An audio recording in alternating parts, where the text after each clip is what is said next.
Imagine a man standing alone in the heart of a raging storm. The sky is a battlefield of dark clouds.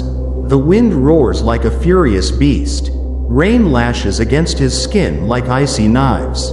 All around him, the world is in turmoil, branches snap, debris flies, chaos reigns, and yet, he does not flinch. He doesn't scream at the sky or curse his misfortune. He doesn't run. He walks forward, calm, steady, unshaken. That man could be you. This is not a fantasy. It's a possibility, a choice. Because the truth is, you can't control the storm, but you can control how you walk through it. Stress, depression, fear, these aren't born from the storm itself, but from how we interpret it. They come not from events, but from our judgment of those events. As the Stoic philosopher Epictetus once said, men are disturbed not by things, but by the views they take of them. A truth most people never grasp, yet it's the very truth that separates the fragile from the unshakable. Let's break that down. 1. Control what you can. Ignore what you cannot. Most people suffer twice. Once from the pain of reality, and once more from their own resistance to it. They replay conversations in their minds, torture themselves with regret, or try to rewrite the past in their thoughts. A futile war against something already gone. The world outside is not in our control. You can't command the weather. You can't dictate what others say, do, or think. You can't stop change, death, or disappointment, but you can always command yourself. Your response, your perspective, your attitude, and that is enough. When you finally stop fighting what you cannot change, something extraordinary happens. A deep, almost sacred silence begins to fill the space within you. Your soul softens, your mind clears. That is peace, not the absence of chaos, but the ability to remain unmoved within it. Have you ever met someone who remained calm while everyone else panicked? Someone who radiated clarity while others drowned in confusion. They didn't find that power by accident. They trained for it. They chose it. So ask yourself, what are you holding on to that you can't control? Let it go, and watch how your inner world begins to heal. 2. Master your desires. Master your mind. Craving is a hidden chain, and every desire adds another link. The more you crave, the more you suffer, because craving puts your peace in the hands of the world. A world that changes, denies, delays, and often disappoints. Think about it. The man who needs status, praise, wealth, and validation will forever be at the mercy of circumstance. But the man who needs nothing, he cannot be touched. Seneca warned us of this trap. You act like mortals in all that you fear, and like immortals in all that you desire. What a contradiction. We chase riches as if we will live forever, yet fear death like it's tomorrow. We sacrifice today's peace for things that may never arrive.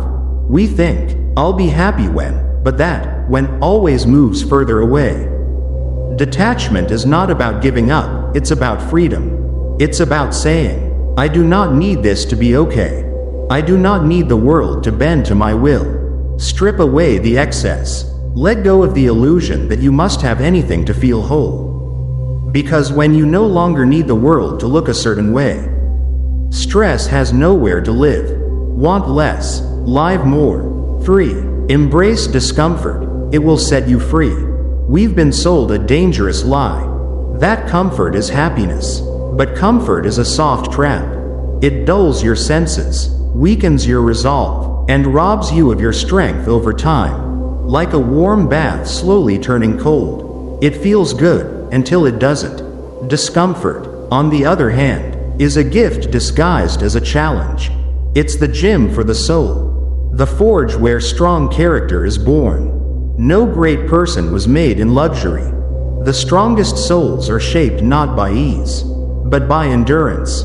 Think of Marcus Aurelius, not just an emperor, but a stoic warrior of the mind. He faced betrayal, disease, war, and loss, yet he remained inwardly steady, writing wisdom by candlelight. while the empire trembled outside his door. He knew that discomfort is not the enemy. Running from it is. So next time life gets hard, don't ask, "Why me?" Ask, "What is this trying to teach me?" Let the fire forge you, not burn you. A final thought before we move on. The man walking through the storm isn't superhuman. He just sees the world differently. He knows that his power lies not in bending the storm to his will, but in walking through it without breaking. And now, you know it too. So take a deep breath. Let go of what you can't control.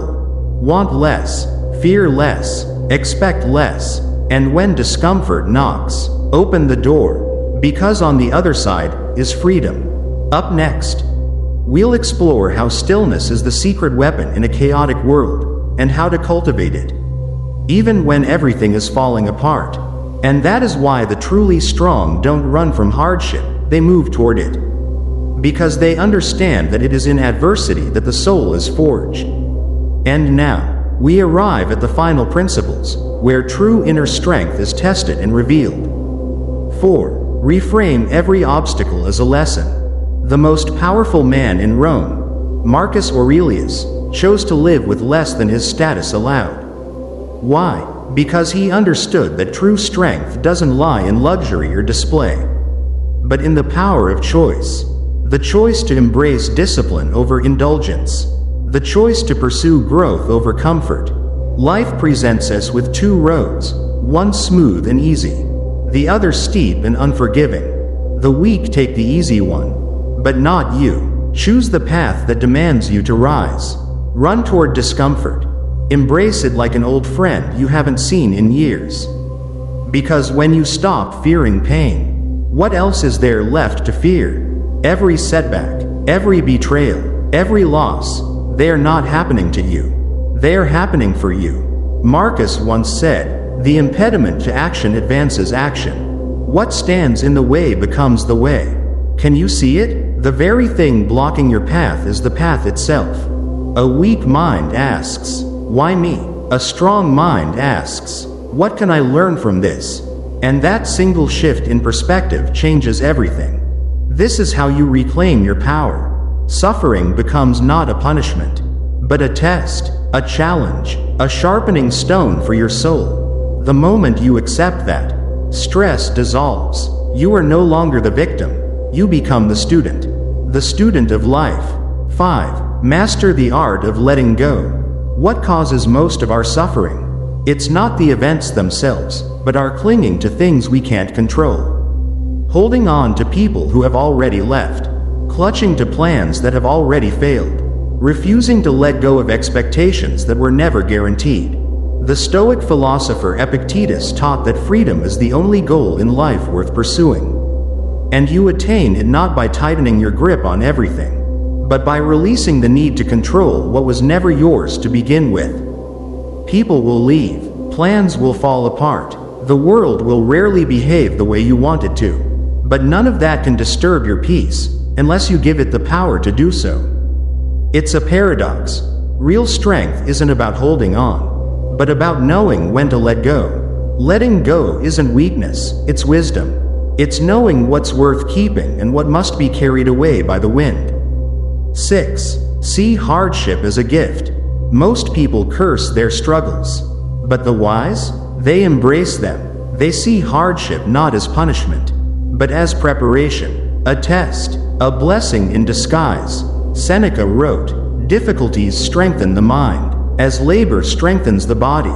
Every trial is a chance to sharpen your soul, to grow roots, to become immovable. Think of fire. The same fire that burns the weak also forges steel.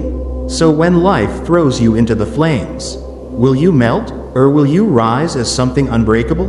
When the test comes, do not shrink, do not break, stand tall, embrace the challenge, and show the world what you're made of. Because the storm will not pause for you. The world will not soften just because you're tired. But you can become something more. You can be the man who walks through the storm, unshaken. You can be the one who no longer bows to pressure or despair. It's not the world that needs to change. It's you.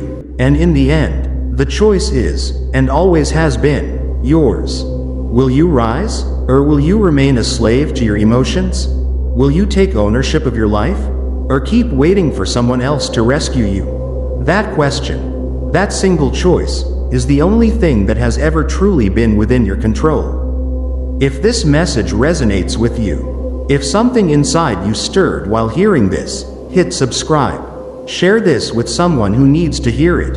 And remember, true strength is built in silence, forged through discipline, and revealed in action.